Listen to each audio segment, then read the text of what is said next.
ఉదయనిధి స్టాలిన్ని ఇప్పుడు పోలీసులు అదుపులోకి తీసుకొని ఆయన్ని విచారిస్తున్నారు. అరెస్ట్ ఏమీ చేయలేదు, కేవలం అదుపులోకి తీసుకున్నారు అంతే. తంజావూరు పోలీస్ స్టేషన్లో చాలా ఎక్కువ కేసులు నమోదయ్యాయి. దానికి సంబంధించినటువంటి టీవీకి వాళ్ళందరూ కేసులు నమోదు చేస్తే ఆయన అదుపులోకి తీసుకున్నారు. అరెస్ట్ చేస్తే బెయిల్ వస్తుంది, అదుపులోకి తీసుకుంటే వెంటనే విడిచిపెట్టేస్తారు. అది పెద్ద కష్టమేమీ కాదు. కానీ నోటి దోల విజయ్ని, త్రిషని, అంటే విజయాలంటూడో పక్కన పెట్టండి, కానీ వీళ్ళు చేసినటువంటి పనులు ఎలా ఉన్నాయి అంటే ఈ దౌర్భాగ్యమైనటువంటి, అంటే విజయ్ని, త్రిషని వ్యక్తిగతంగా ఆ విధంగా మాట్లాడొచ్చా? విజయ్కి ఉన్నటువంటి టెన్షన్ ఒక్క త్రిష తప్ప ఇంకేమీ లేదు, హ్యాపీగా ఎంజాయ్ చేస్తారు. కానీ ఇక్కడ ప్రజలేమొచ్చేసి డెల్టా ప్రజలే నానా రకాలుగా ఇబ్బందులకు గురవుతున్నారు. అనవసరం కదా అవి.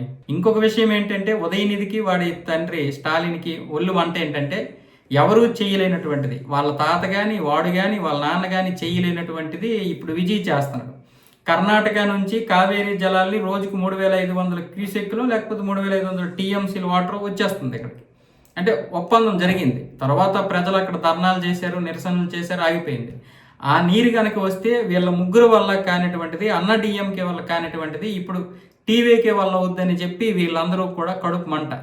ఎప్పుడైతే ఆ నీరు ఆగిపోయిందో వీళ్ళు నిరసనలు చేపడుతున్నారు. మరి వీళ్ళ హయాంలో ఎంత నీరు వచ్చింది? వీళ్ళ హయాంలో కనీసం చొక్క నీరు కూడా రాలేదు. ఏదో ఎక్స్ట్రా ఫ్లోటింగ్ అయినటువంటి వాటరే రావడం తప్ప అదనంగా వచ్చినటువంటి నీరైతే ఏమీ లేదు. అంటే కావేరీ జలాల నుంచి రావాల్సినటువంటి నీరైతే రావడం లేదు.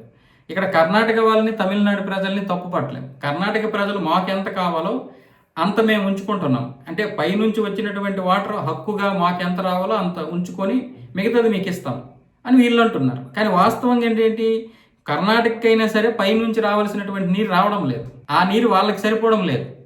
పైనుంచి రావాల్సినటువంటి నీరు యొక్క ఇది తగ్గిపోయింది, వచ్చే వాటర్ యొక్క శాతం తగ్గిపోయింది. దానివల్ల వాళ్ళకే సరిపోతుంది. మిగతాది ఫ్లోటింగ్ అయితే ఎక్స్ట్రా ఉంటే వాళ్ళకి విడిచిపెడతారు, కానీ అది రావడం లేదు.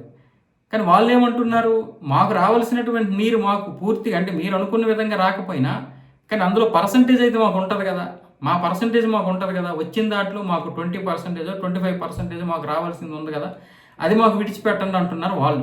కాబట్టి జరుగుతున్నటువంటి పరిణామాల నేపథ్యంలో ఈ ప్రజల్ని తప్పుపట్టలేము, ఆ ప్రజల్ని తప్పుపట్టలేము. ఇప్పుడు నాయకులు ఏమొచ్చేసి ఇక్కడ దీన్ని రాజకీయం చేసి దాన్ని వ్యక్తిగతంగా తీసుకువెళ్ళారు. ఉదయనిధి గారిని అంత ఓవర్ యాక్షన్ చేయాల్సిన అవసరం లేదు, అలాగే వాడిని అరెస్ట్ కూడా చేయాల్సిన అవసరం లేదు. ఇప్పుడు వాడిని అరెస్ట్ చేస్తే ఇంకా వాడికి మైలేజే తప్ప ఇంకా వాడికి వచ్చే నష్టమేమీ ఉండదు.